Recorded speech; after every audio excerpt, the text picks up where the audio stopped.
Welcome to In the Black, where we celebrate stories of transformation, resilience, and rising into the life you were meant to live. I'm your host, Araceli, and this space was created to amplify voices often overlooked. Women who've come through the fire with wisdom, strength, and heart. Whether you're here for healing, clarity, or just good conversation, you belong here.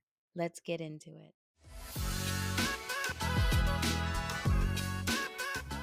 Today's guest is a woman of remarkable strength, resilience, and deep faith. Allison was married for 21 years and is the mother of 11 children. Her journey has not been easy. Behind closed doors, she endured years of abuse, but her healing began when she found the courage to speak the truth, to name the abuse and begin to understand, maybe for the first time, how deeply God loves her. That truth set her free. A few years later, Allison made the difficult but life changing decision to leave her marriage. Through grief and growth, she realized she could not give her children two parents, but she could give them one whole, healthy one. Today, Allison is not just surviving, she is thriving. She is a health coach with a passion to help other women step into healing, rediscover their worth, and live fully as the women God created them to be. This is a story of courage, transformation, and faith. A reminder that healing is possible and joy can rise from the ashes. Welcome, Allison, to my podcast. Thank you for having me. Absolutely. So go ahead and just introduce yourself before we get into the questions that I have. Just tell us a little bit about yourself. It could be very shallow, is that the right word? Or as deep as you want it to be. Okay. I guess one of the defining things and my course of interest, I guess you could say, or passion in my health coaching, I've started helping women who have ADHD. Um, I was recently diagnosed with ADHD, and part of my story was being, and one of the reasons why I would think I was a target for abuse is because I'd always been looking to other people to see how they were doing things because I thought, well, the way I was doing it was wrong. And that pattern started in school because couldn't pay attention. I didn't know what was going on at any given moment, how kids knew what they were supposed to be learning. So I just started looking to other people for the answers and believing that I was wrong. And so I think that's really what a lot of what led to my abuse. And that is now part of my healing, accepting who I am, the way I'm made, that my brain is different, and then working with that and instead of trying to force myself into something that just doesn't fit and doesn't help. Interesting. So, did you find that you had ADHD after the divorce? I was diagnosed after the divorce. I didn't know much about ADHD. My ex-husband was diagnosed as a child, and one of my kids was diagnosed after he started going to school. But and then I had a child who was extra spicy. I describe our family as neurospicy. I have one that's pretty spicy. So I started to look at how ADHD shows up in girls, and it's totally different. So before that point, I thought, oh, I have some ADHD tendencies, but I can't have ADHD because I can keep appointments. I rarely forget appointments. I'm not late, so I can't have ADHD. And then I realized, oh, I have some tendencies. And then it went from that to, oh, I might have ADHD to, I absolutely have ADHD to the diagnosis, which was just confirmation of what I already knew. So it was kind of a process that started while we were still together and then ended after I left him. And that was the only experience of abuse that you've experienced in your life? So you know, your parents, everything was great. This was the first time, so it was kind of new to you. My parents were not abusive towards me. My dad was distant. He was busy, um, maybe emotionally neglectful because he was busy. But I ended up when I was about 18 for maybe 4 months, I was in a relationship. He was abusive in every way. Um, and so when I met the man who would come to marry, I thought, "Oh, he's not abusive. I've experienced abuse. This is abuse, and that's definitely not him." And so I missed a lot of red flags because of that. Definitely not my first experience though, unfortunately. Hopefully my last. You were married for 21 years. When did you first realize something wasn't right, and what gave you the courage to name it as abuse? A bunch of years ago, probably about 10 years ago or so, I realized because I had been abused and because I'd seen it in other people, I said, "Hey," I said to myself, "I act as if I'm an abused person. Am I actually abused?" And I started looking at it. Um, and but that thought didn't linger with me long enough, because in any abusive relationship, there's good periods and there's bad periods. And so I guess we went out of a bad period into a good period, and maybe my mind didn't want to believe that it was abuse. And so I knew we had some hardships, but we were in a really low point when I said that to myself. But things got better, and then years went by, and then I don't know what it triggered it. Maybe it was something I saw on social media. I have no idea. But one day I just kind of woke up and said, "He's a narcissist, and this is abuse." And then I was able to voice that to a counselor that I had. It took some time before I could even admit it to her. It's like I didn't want to say the words out loud because I think I was afraid of the implication. So it was so hard for me to admit it to myself because then like it if I blamed myself for the way he treated me, like he was doing, that was the narrative, right? Everything was my fault. If I blame myself for the way he was treating me, then I could just direct anger towards myself and try and change. But if I recognized that this was him, then that left me in a position where I had to make some choices. And those were pretty difficult choices. So I think I was in denial for a long time because of that. Hmm. And 11 kids. That's a lot. Sorry, that's a side question as well. I'm like, We're when a are portable party. I mean, that must have kept you busy though with just I'm assuming they were kind of close together, so just one after the other, where you were, like, too busy to really notice, I feel like, for the first part of the marriage. Probably. They were I had two sets of twins. The twins were 3 years apart. That's the longest break I got. The shortest break in between was 22 months. So, yeah, I was pretty busy.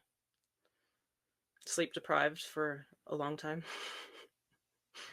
Yeah, and so I imagine you didn't really see those red flags until, you were probably finished having kids, right? Um, Before I had my last one, I think is when I really admitted it. I think I Mm. was probably maybe I was pregnant with her, maybe I just had her, I can't remember. Yeah, it's funny because the longer you're out of it, the more toxic you realize it is. Like I remember telling stories or saying things about little events in our marriage that I thought were funny or normal. And I look back, I thought, wow, that was messed up. How did I ever find the humor in that? Um, because I really didn't see how bad things were while I was there. I like to give the benefit of the doubt, see the best in people, and that should be a good thing, but it leaves us open for abuse and mistreatment. When you were sharing those stories, did people say anything? I don't think they laughed with me. Okay. There was one story where my husband rarely did the dishes. So he was doing the dishes. He's like, "Where's the dish soap?" And I was in the office doing something on the computer. He's like, "Where's the dish soap? Hurry up before I stop doing dishes." So I come tearing out of the office as if, it's a major thing, right? So I come tearing to the office and I slip and I fall. And I'm laying on the floor because I hurt my knee and I was just in a lot of pain. Like I usually jump up. I'm not whatever. I was in pain and I wasn't really moving. And he's like, "Where's the dish soap?" And his dad was there. He's like, "I think your wife's hurt." He wears the dish soap. And I thought it was funny at the time, or telling the story, I thought it was funny. And I realized I was laying there in a lot of pain and he acted like he did not care at all. That's not funny. Wow. Yeah. Interesting. So he was almost like disconnected with what was going on. It was just all about what he needed. Yeah. Wow. And that was standard. That was normal behavior. The only Mm. time he acted like he cared was when my life was potentially threatened, um, or something major was happening, like the birth of a child. or he had to rush me to the hospital or something. But yeah, otherwise he just didn't care. Wow. Did you feel that disconnect? Did you feel that distance? Yes. I think I tried to look past it for a long time, but I don't know how candid I can be here. I remember after intimacy with him, I would sometimes cry because I knew that was the only intimacy I was going to get, and I would not feel connected to him in any way, shape, or form until whenever it happened next, because there was no connection. Otherwise, there was no sense of caring outside of that. Yeah, wow. That was a long 21 years. Yeah, Wow. the beginning wasn't as bad. With the thing with narcissists is they don't realize, or they think that everything's, maybe they don't think everything's going to be great, but the more you get to know them, the more vulnerable they feel, because their ugliness is exposed. You can see who they actually are. And so they don't like that feeling, and they get angry at whoever can see that and get close to them. So because I was so close, and the more close I got to him, the more I saw of his imperfections or whatever, um, the more he hated me for it. And so at the beginning, it wasn't as bad. But as time went on, it got worse. It didn't progressively get worse all the way through the 21 years, but there was a point where it was pretty terrible. And then we had better times and worse times throughout the years. So that's kind of what keeps you hooked, is the better times. If it was all bad, and I gotta say this too, you see so many. I don't watch a lot of movies or TV or whatever, but you'll see things, shows, little clips, and the abuser is always portrayed as this evil person, and they're just pure evil. And so people think, oh, that's what abuse is. Well, no, that's not what abuse is. They're not always evil. You don't see the laughing, shining, happy side of the person.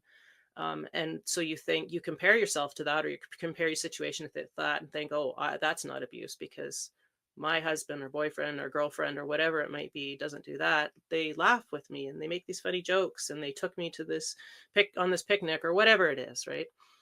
And so we minimize what we're going through because we're always looking at the bright side of things. Oh, absolutely. I still minimize a few things from my childhood, and I'm like, "No, wait a minute, that was so messed up." In the hindsight, and the more I'm further away from it, the more I'm like, "No, that is actually, like, messed up." So, no, I completely agree with that. So, what role did your relationship with God play in beginning your healing journey? So, how did you begin to understand God's love for you personally? Was there a point that somehow happened that you were like, "Whoa," or was it just subtle, or could you just kind of explain that part? Sure. So we, as children, we often look to our earthly father to show us what our heavenly father is, or who he is. And so if we don't feel a lot of love from earthly father, we're going to project that onto God. So I never really, I knew what the Bible said, that God loves everybody, but I thought, oh, he can't love me personally, really, that much. Like, sure, everyone in a general sense. Um, and then because my husband couldn't love me, and because I was never good enough for him, I projected that onto God as well. Like, I'm just not good enough. How could he love me? And my counselor had me read Psalm 139, and it's all about how God intimately loves the individual in every detail. And I encourage everyone to read that passage. And that you can't read that slowly and carefully and considerately and then walk away saying, God doesn't love me. I mean, maybe you could, but it's pretty hard. So that was really the beginning and the foundation of my healing, because understanding that God loved me meant that I should not put up with the abuse. I should have boundaries. I shouldn't be treated this way. I have worth. I have dignity. And I should not allow the treatment no matter what the excuse is, right? Even if it's my fault, I shouldn't be treated that way. Even if I did something imperfectly, doesn't mean that he gets to turn around and be mean or hurtful. Absolutely. I love those stories of, like, for example, when I I got engaged, my husband, well, my boyfriend at the time, he I put him through a lot of crap because, growing up, it was like my mom didn't love me and stuff. And so I was like, well, how can anybody, I'm awful and whatever. And I was praying to God, and I wasn't really attracted to this white dude, and he was just like tall and lanky, and I was like, "Really? Really?" As I kept praying, I'm like, "Is this the guy you want me to marry? Like, I'm not attracted to him." And he knows this. He laughs and we laugh about it. But now, yeah, it's all great. But I was like, I was having a really hard time. So I would pray, and then he went through all this trouble to like propose and set it all up. And the girl that he found to do our caricature, she apparently was in a deep relationship with God, and she used to be atheist. Her story is like really cool. He had found her, and she was like, "Oh yeah, I'll do it." And so apparently, when she was painting us, she said that God was like talking to her, and so she was kind of like giggling through it. So she took the painting home and wrote why God created him, why God created me, and why he brought us together. And it was just like, oh my God. Like after me praying to God for like 4 years that we dated, are you sure this is the man? He like like answered my prayers in that way. And so it was just amazing to me. So I love when people do have those stories because it could help someone, or in a deeper way, and also building that relationship with God. Because like you said, Psalm 139, that helped you in finding that love within yourself, and having that relationship with our Father. So that's really cool. So leaving a long-term marriage, especially with children involved, is incredibly difficult. So what was the breaking point? If you want to talk about it, you don't have to share too much detail into it. How did you find the strength to leave that situation? That was hard. Hardest thing I've ever done. But I learned something and it left me with no choice. Like it wasn't like I had to wrestle through this choice. The choice was made for me. And so I just had to follow the path in front of me. Um, I actually had to live with him for 3 weeks and keep everything completely silent while I worked on a plan to get out safely. Um, those were the worst weeks of my life. I could barely eat. I had to force myself. I had to wait till I was really hungry, force myself to eat a little bit, and then it would just barely give me enough strength. There was a couple people in my life that knew what was going on, and they carried me through that with prayer. Um, it was horrible. It was so hard, but we got through it.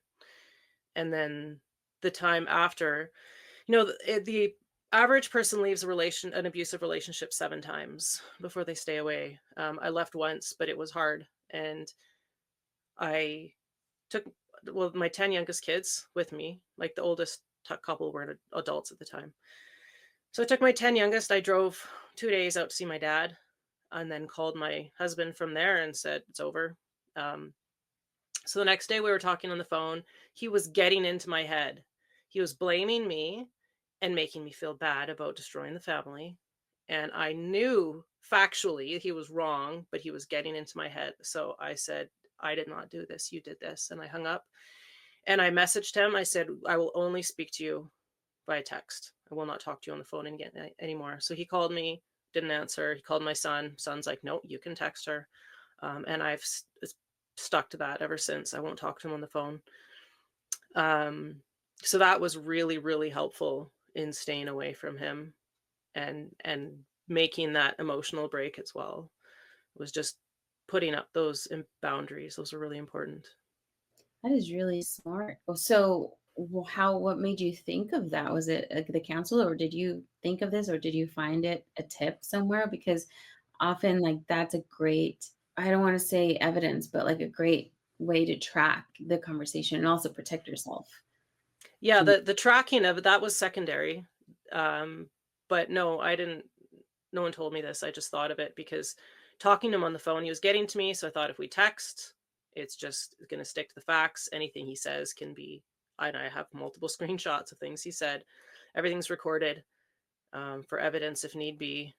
And and then it gives me time to think and react before answering. And there's been several times I have replied, deleted it, replied, deleted, replied, deleted, and then just said nothing. So that's another thing is not replying to, like, he knows my buttons and he tried everything. It was I love psychology. So from from that aspect, it was really fascinating because he tried being the bully because that's his go-to, blaming me and being a bully. That was number one. That didn't work. So he tried being sorry. That didn't work. He tried being the desperate falling apart victim. That didn't work.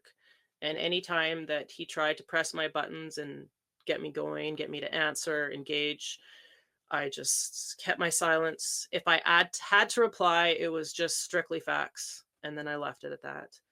And he's pretty well left me alone now. We don't, he rarely sees the kids, rarely talks to them. We have very, very little to do with each other. So that's a blessing. Yeah, absolutely. You said you couldn't give your kids two parents, but you could give them one healthy one. I love the way that you wrote that. So, how did that revelation reshape your parenting and your purpose? That was a huge turning point for me because I was grieving heavily the loss of my family. Um, but I realized not very far into the grief that I didn't miss him at all. I missed who I wished he was. I missed who he was supposed to be. I missed the fact that my kids now had a broken home and they didn't have a dad. Um, that was really painful because I was grieving for them too. And one day I kind of snapped out of it and I said, this is totally out of my control. But what isn't on my control is I can become a healthier version of myself for my kids. So that's when I said, okay, what do I need to be healthy? Like physically, emotionally, mentally, everything. Sleep was the first thing that came to mind. Sleep's very important. I'm a much nicer person when I sleep. I could go on and on about health benefits of sleep, but I think everybody knows. So I made that a priority. Um, I aim for about 8 hours of sleep. Sometimes it's less, sometimes it's more, but that's my goal. And I started exercising regularly. I understood what a healthy diet was, but I was relying on food as a way to cope, um, to deal with the stress. I couldn't sleep at night if I didn't eat. Sometimes I wake up in the middle of the night and eat because it was the only thing that could soothe me. So I got my emotional eating under control, healed my relationship with food. So I was eating well, I upped my protein, exercising, totally changed my mindset. That took a lot of work because I always had a negative mindset and it was made worse by my relationship with him. I had definitely had CPTSD from the relationship. I would just go into a grocery store and come out completely drained, like emotionally exhausted from a 5-minute trip into the store because I was just beating myself up over every interaction that I had with people. But that's what he would do with me. I'd come out of any social interaction we had together. Why'd you say that? Why'd you laugh like that? Why'd he'd just pull everything apart. So I was doing that in my mind. It's like they had this little, um, I won't say his name, but had this little husband guy on my shoulder telling me everything I did wrong and picking apart everything. And I had to silence that voice, and the longer I spent away from him, the more quiet it got, but I had to work through that, and it took a lot of effort to change the negative thinking and just stop myself in the tracks, like, "Oh, why did I do that? I can't do this right." And then I'd stop myself, "No, I did something imperfectly, and that's okay because 'cause I'm not perfect. What can I learn from this, and what can I do differently next time?" So now that's become fairly automatic. I'm not saying I always think perfectly about myself, but it's not a struggle anymore. But that was huge, huge in my healing. in every aspect of getting healthy emotionally, physically, mentally. That is so beautiful. Just what you said, all of everything that you said, but even like missing the thought of what he should have been, like exactly how I feel. Like I'm fine not having a relationship with my mother, but it's like I miss what she could have been, what she should have been, and what she was when I was like really, really young. But as soon as the shift happened, she's, not the same. Again, the same thing. Like if I was like, hi to someone, like a teacher, she'd be like, why would you smile like that and get so excited? Like I'm gonna slap you across the face. Like she would just get super angry. So the same with you. I would go around being always exhausted, but then knowing that like now I catch myself and I analyze what I say and do things, but I try to be like, okay, how can I do it better? Just like you were saying. So it's just a healing journey that we're on. But I wanted to kind of go back and rewind. You said you found you were able to heal your emotional eating. So for listeners who are dealing with this, how did you go about healing this? How did you find, that break or that thing that worked for you? And I know it's not the same for everyone, but can you give, maybe someone a few tips for that?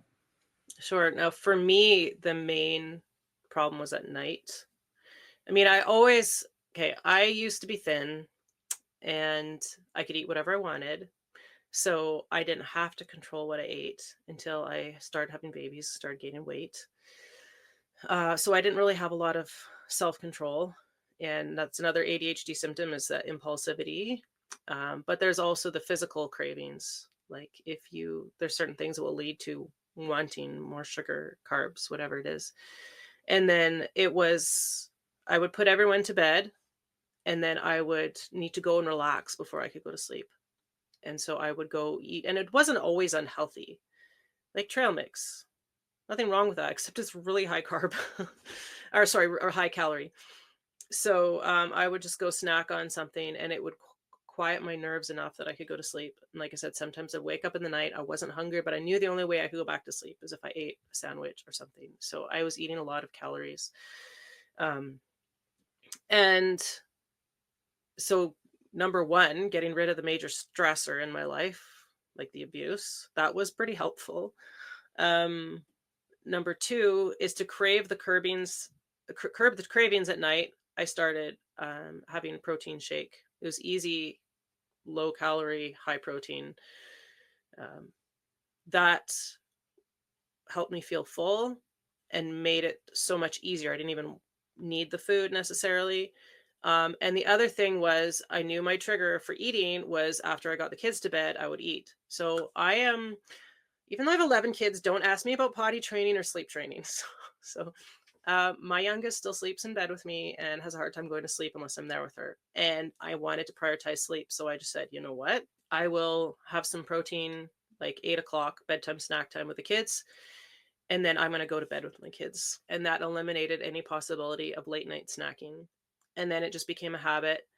And then now when I give my kids a snack at bedtime, I may eat something if I feel like I'm really hungry and actually physically need that food. But for the most part, I eat enough supper that it's not an issue and that I don't need to snack at all in the evening. So it was breaking the habit, addressing the inner emotional need and addressing the physical need as well, which was, that protein. I love that. Very well said. Many women feel stuck in survival mode. What were the first steps you took to move from surviving to thriving? Grief. I took the time to grieve. And then I decided to make a change. And I was very conscious about that change. So my relationship with God was a constant. So he was there for me. And I know I had friends praying for me. And I changed my mindset. And I will say a big part of my healing was actually physical movement. Um, People told me, oh, you should go to counseling. You need therapy. Like, I'm not ready. I'm not ready. If I don't feel like I can handle whatever's hidden down there. I can't address the trauma right now. So, times past, I'm doing that now, but I wasn't ready at the time. So what I did was I would go out and dance. We have an acreage, So I would just go out and dance under the stars at night or in the forest, listen to music and dance like a wild woman.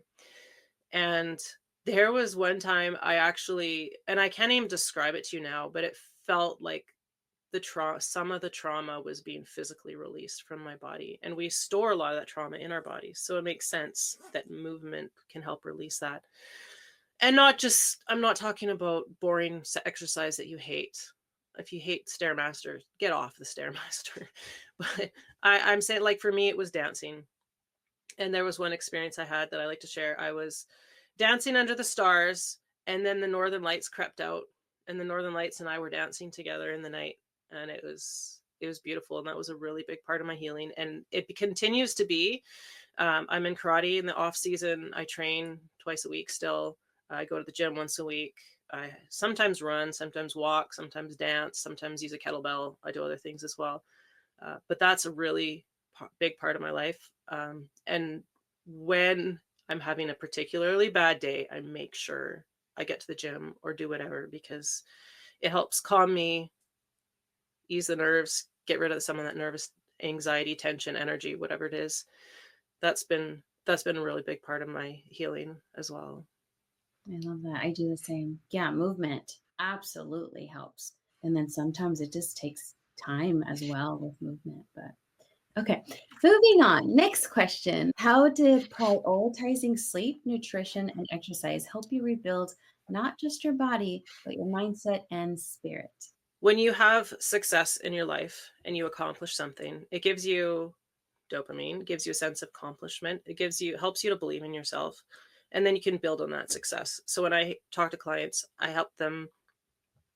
A really important strategy is to start small and not tackle things that can't be tackled that you might risk not succeeding at. So I always say start small, um, build on that success. That's just the beginning stage. And then you build on that. So um, definitely helped with my self confidence. It helped with my energy. Um, It helped in so many ways to address the physical needs. I am excited about life. I acknowledge that not just this, but other things going on. I have a lot of pain in my life, but that's just that's just what's happening, and sometimes we can't change that. But I'm still really happy. I'm excited about life. And I feel like I'm in better shape, maybe not like the way I look necessarily, but I feel better than even my adult kids do. And I attribute that to taking care of myself. And so that staying active, eating well, that helps on so many levels, and the mindset, of course, too. So it helps with your self accomplishment, self worth, knowing that you can do these things, and feeling really good. Like physically, I feel great, and it's so fun because you probably hear that people say, "Oh, I wish I was as skinny as I was when I thought that I was overweight." I'm back there. I've lost a bunch of weight and it's so fun. Yeah, I can probably lose another 10 pounds. I'm not there yet. I'm still working on it, but I feel really good. And it's just adds to your quality of life to be able to run and kick and move and play and enjoy yourself, enjoy life. Absolutely. Yes. And being able to enjoy your adult years without, you work so hard, you get to the point and then it's kind of pointless if you retire and you're not able to enjoy your retirement, enjoy your life, enjoy Mhm. your grandkids. So, yeah, for the being in it for the longevity and the health aspect is way much more important than aesthetics. Oh, absolutely. And I see older people all the time said, "Oh, I'm getting older. I can't do this, can't do this. It's expected. I'm older." But, some of that is true, but I don't believe that narrative. Um, as we age, things happen. I get that. But so often, if we were to put in the effort, build the muscle, stay flexible, we should be able to be active long into our retirement.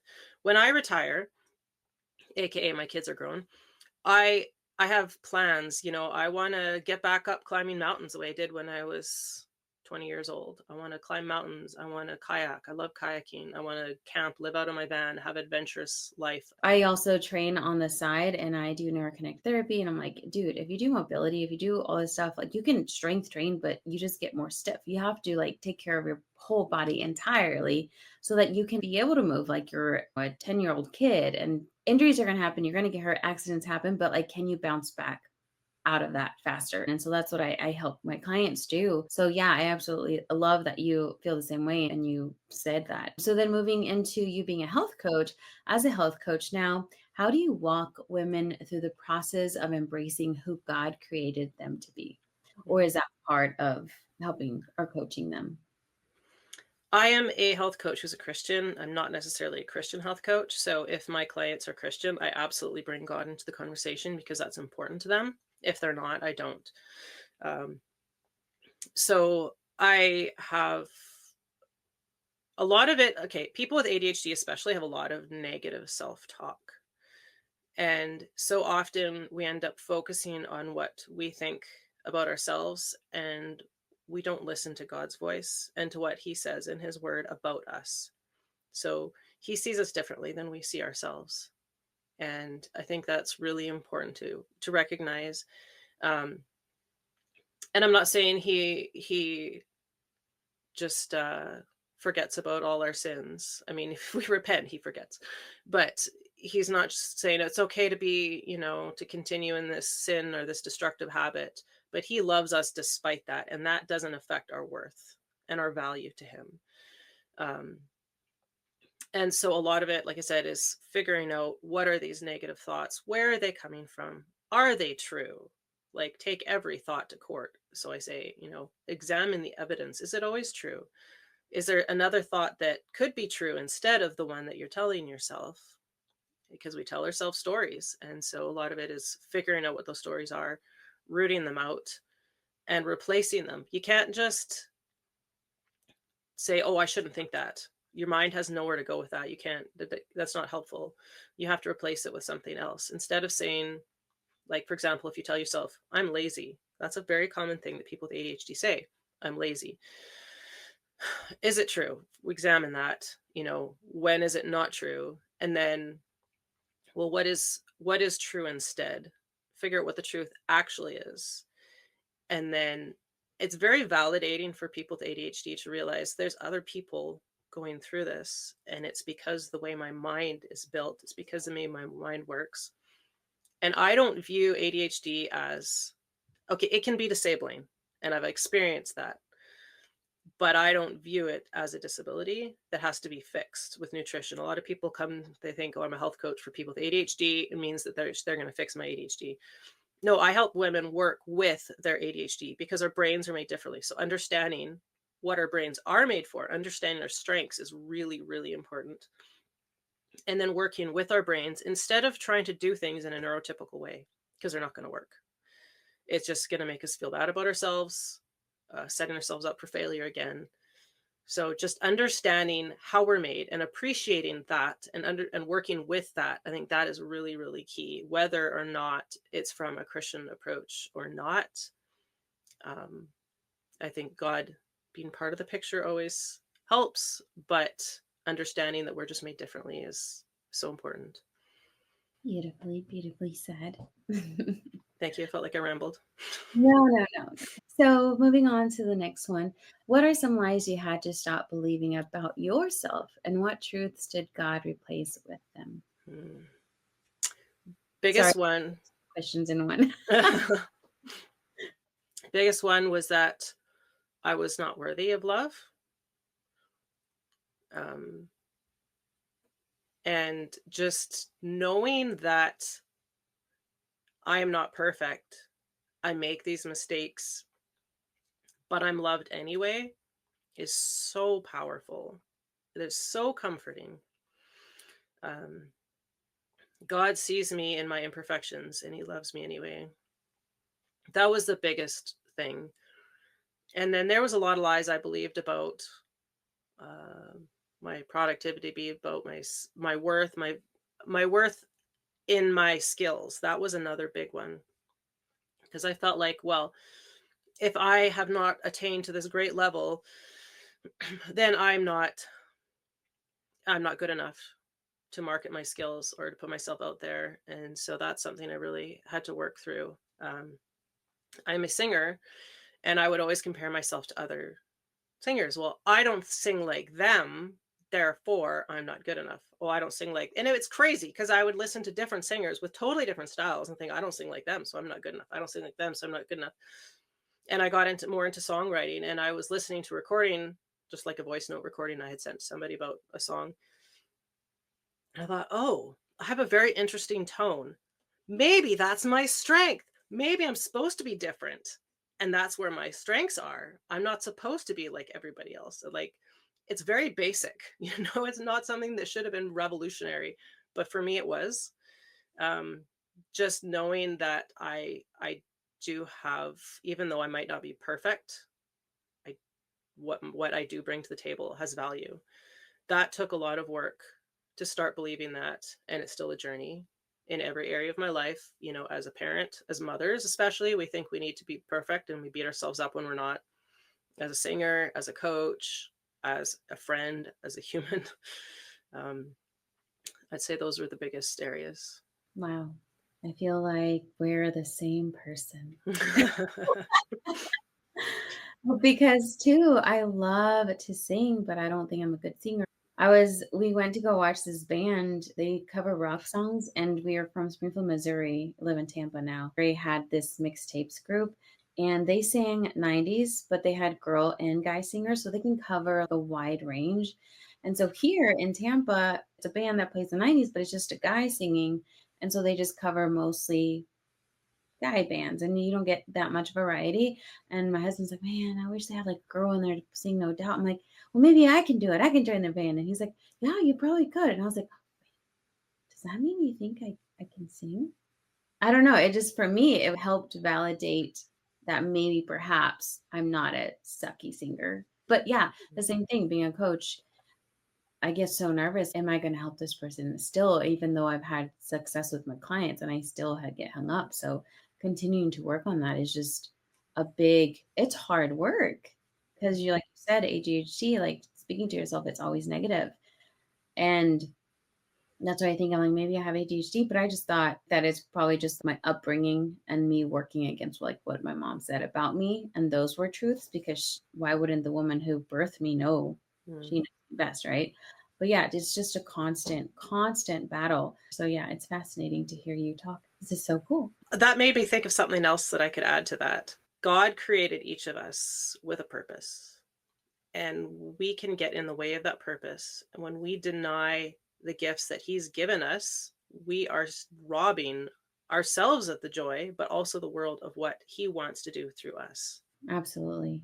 Sometimes I hear people talk about, oh, God told me to do this. Or did you ask God about this business decision? And what did God say? And He doesn't always work like that. I have found in my own personal journey and trying different things, I actually started out as wanting to be a copywriter because I enjoy writing, I enjoy persuasion. Realized that was absolutely not the right fit for me.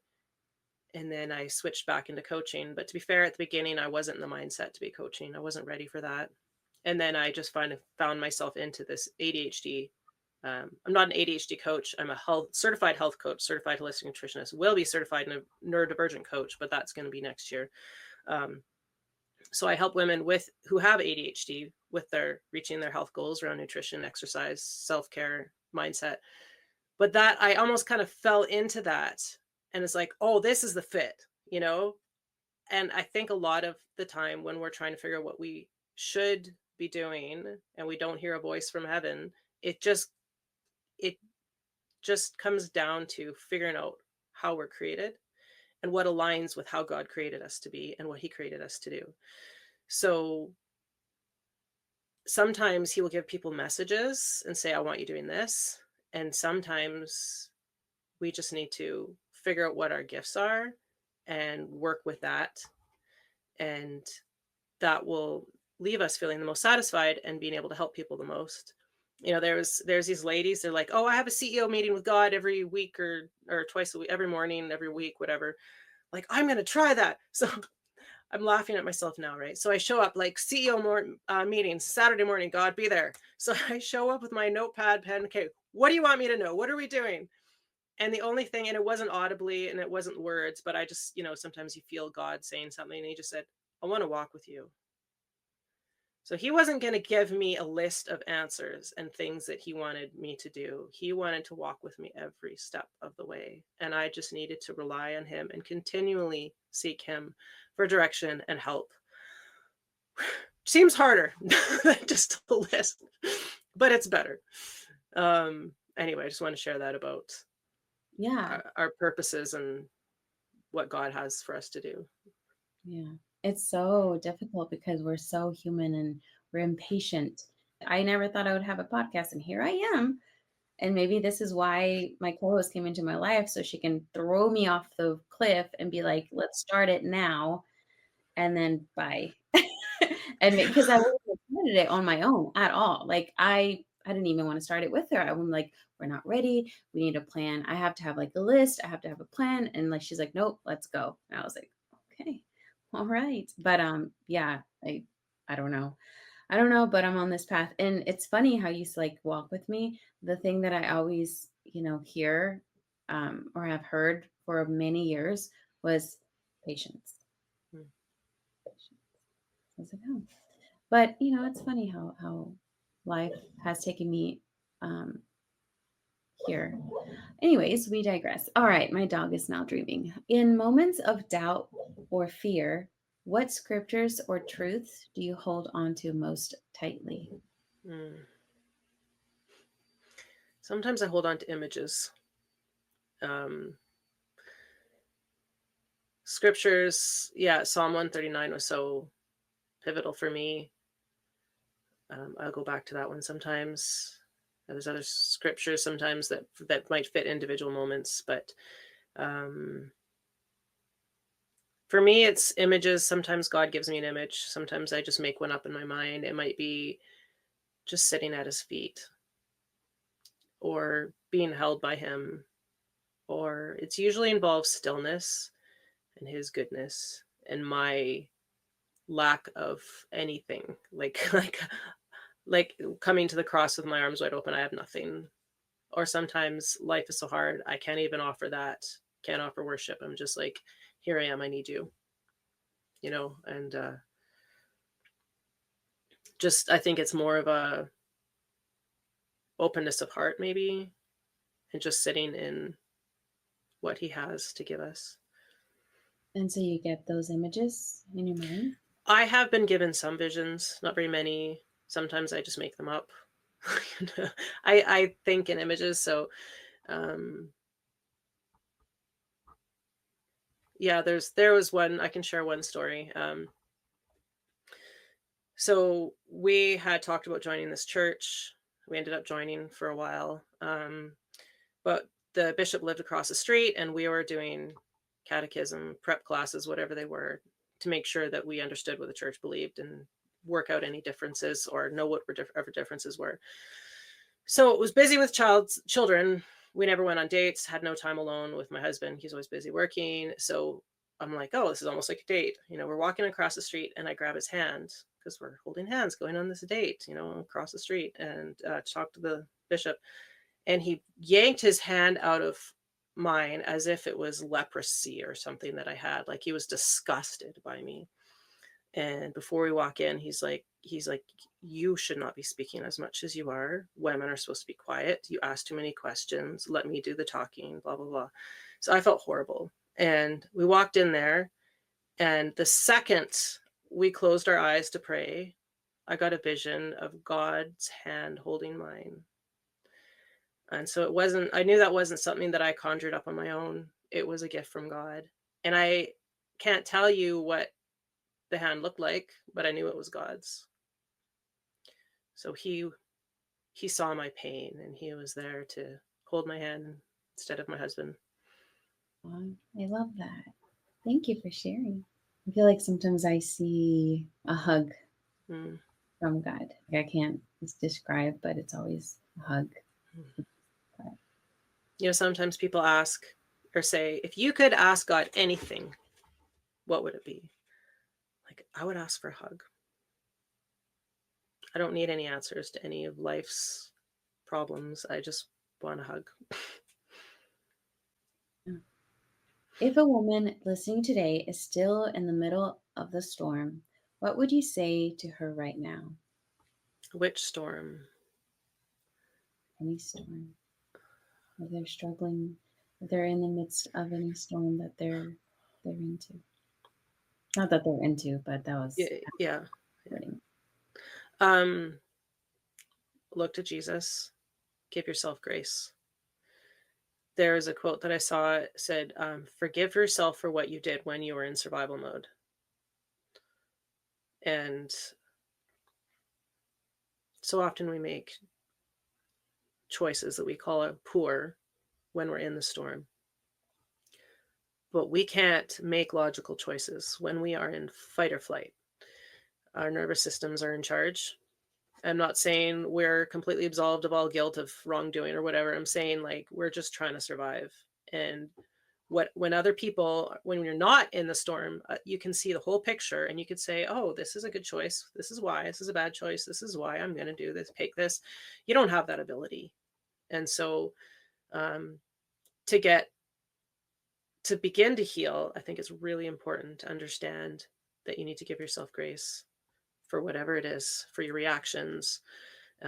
Always seek to do better, but give yourself grace and look to God and get help from other people. And depending on the storm, it's going to look different.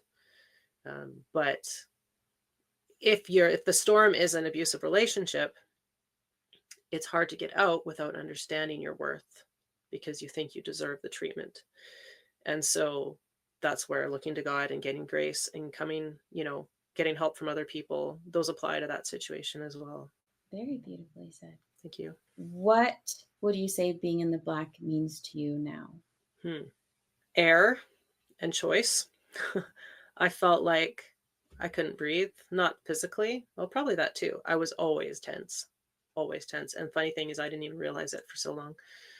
Um, but like I said, I think in pictures, and if I could describe how I felt like I've fallen in a manhole. I'd been shoved in actually, and the manhole cover was maybe on, and I was trying to get out. I'd just start to climb out, and he'd step on my hands. I'd go back down. Like I couldn't.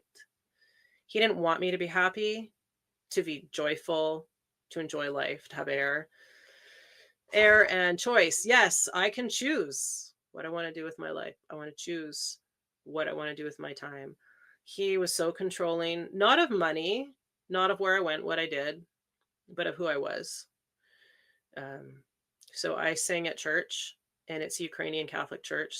Most of it's English. There's some Ukrainian. He's like, "I do not give you permission to sing in Ukrainian." Like, well, I will worship in whatever language I see fit. But he didn't. I mean, yeah, I felt like I couldn't be myself. That was the biggest thing. I could not be myself, and who I was wrong. So the ability to breathe and stretch and make choices about every aspect of my life feels so good. And then where can our listeners find you? So the easiest thing is to go to my website. I have Instagram link, Facebook link. I think I have my website booked, or I'm sorry, my Facebook group there as well. Also, you can email me, check out what I do. That's www.hopeswhispers.ca. Hopeswhispers.ca. And I am starting a community. People want accountability. That's huge in ADHD. They want accountability and support at an affordable price. So next, in about a week, I'm going to be releasing the details on that. So it'll be a community with weekly group meetings for that accountability piece and some education in there as well. Thank you for being here. If something you heard today moved you, share it with someone you love. And don't forget to subscribe so you never miss an episode. You can follow me on Instagram at In the Black Passion Project for more behind the scenes and guest spotlights. And remember, no matter where you've been, you're not behind. You're becoming. Stay in the black.